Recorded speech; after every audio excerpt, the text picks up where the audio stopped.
My name is Nia Jaramillo. I'm a painter and poet, and this is Una Plática.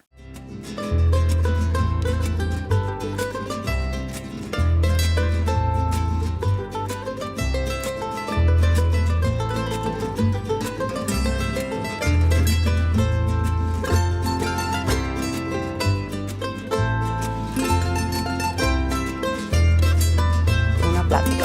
Una Plática. Es Una Plática. Say Plática. Una Plática. Una Plática.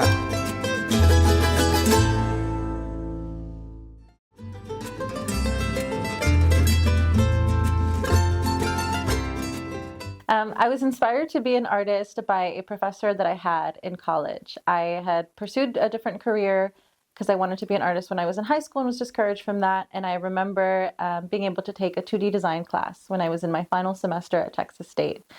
And the last project of the class was a self-portrait. And I remember when I turned in that self-portrait, my art professor sat me down and he asked me what classes that I was enrolled in for the following semester. And when I told him that I was studying public relations and I was about to graduate in 2 weeks, he looked at me so confused. And he said to me, "You could have been an art major." And those words echoed in my head for weeks. After I graduated, it was all I could think about. And that was really the first time anyone had told me that I was a painter, that I could be an art major. And so that's exactly what I did. I graduated from Texas State, and then immediately I was like, you know what? I'm going to try being an artist now. And here I am.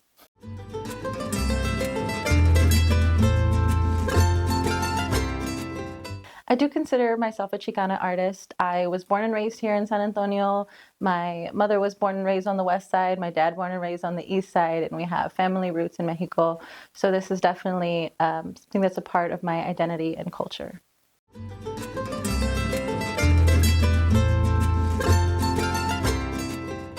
I have many heroes in my life, and when I think about the superheroes in my life, I think about the people who were there to help me and save me when I needed it the most, and who extended a hand. And those people are my family, my dad, my friends, my other artists in the community who really stepped up and sacrificed or showed up for me when I needed them the most, and they're my heroes.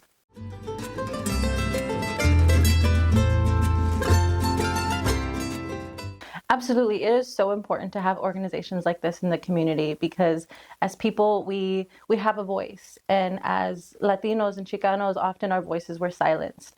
And so it's so important to have organizations like this that empower people in the community to speak up, share their work, share their artistic voice, and really let their voices be heard.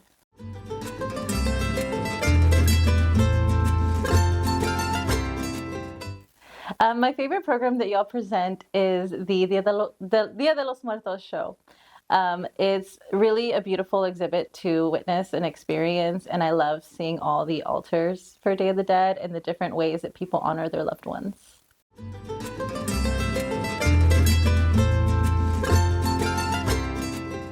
I get my inspiration from my everyday life experiences, from nature, from my conversations with people, mostly from my emotions too, from my writing. A lot of my work is emotional, spiritual. So I usually write. I journal, I write my poems, and those works will inspire my paintings or the artwork that I create. And sometimes I hear it in music or I see it in conversations, and that I kind of take inspiration from everything around me.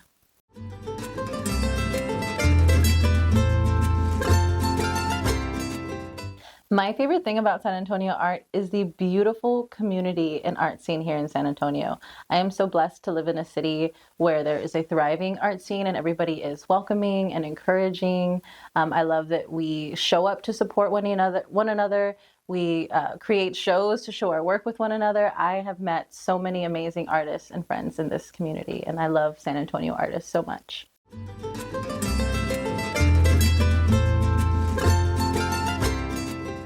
The change and impact I'd like to make with my art is really to inspire people to create.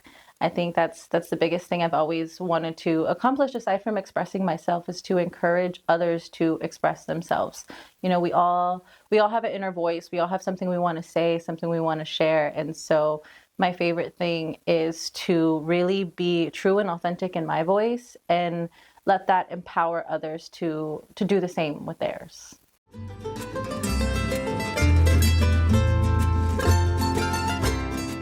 One of my favorite art pieces that I love to talk about and show is a triptych that I made for my BFA final exhibition in art school. And it's a triptych called Girlhood, A Place Where I Can Be Free. And it's really special to me because it was inspired by a poem that I wrote in elementary school. And not many people know this about me, but I was a poet way before I was a painter, and I've been writing poetry since I was a child. And I remember moving out and finding my old poetry journal. And I'm reading through these poems, and one sticks out to me. It was called A Place Where I Could Be Free.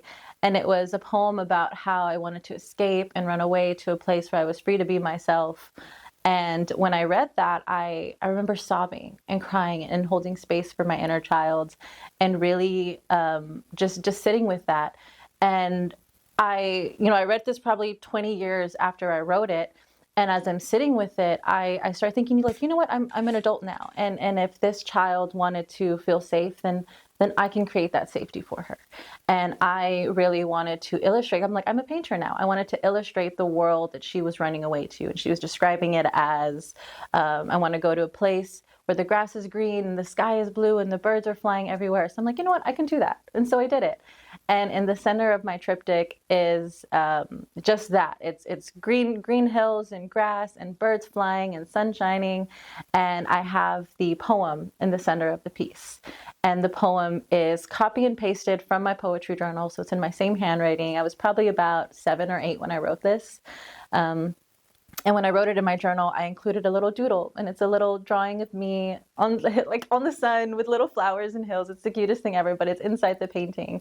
And then I also painted my adult self holding my younger self in my hands as a way to show love and comfort and let her know that I am here to protect her and keep her safe and hold her close to me. So another painting that I would like to talk about is a painting that I just finished a few days ago. It's called Con Fuerza. And it is a big, bright red rose. And it's also the largest painting that I've ever made, which I'm really excited about. It's about 4 feet tall. And it's a big red rose, and she's weeping. And this was a painting that I made for Raiza's International Women's Day show last month at No Mas Artes Studios. And it's to honor and celebrate women. And I chose a red rose partly because of Raiza, and she inspired me and her strength. And the rose is weeping, and it's to symbolize the grief that a lot of women carry in us, and how we endure these things and sometimes suffer in silence and are still expected to show up beautifully and gracefully. And this painting in particular was very transformative for me while I was creating it.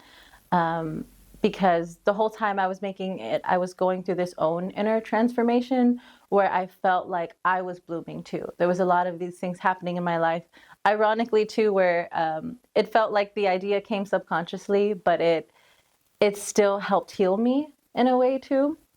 And so there's this rose, and she's crying, and then there's a little rosebud blooming from the side of it, and it's symbolizing rebirth.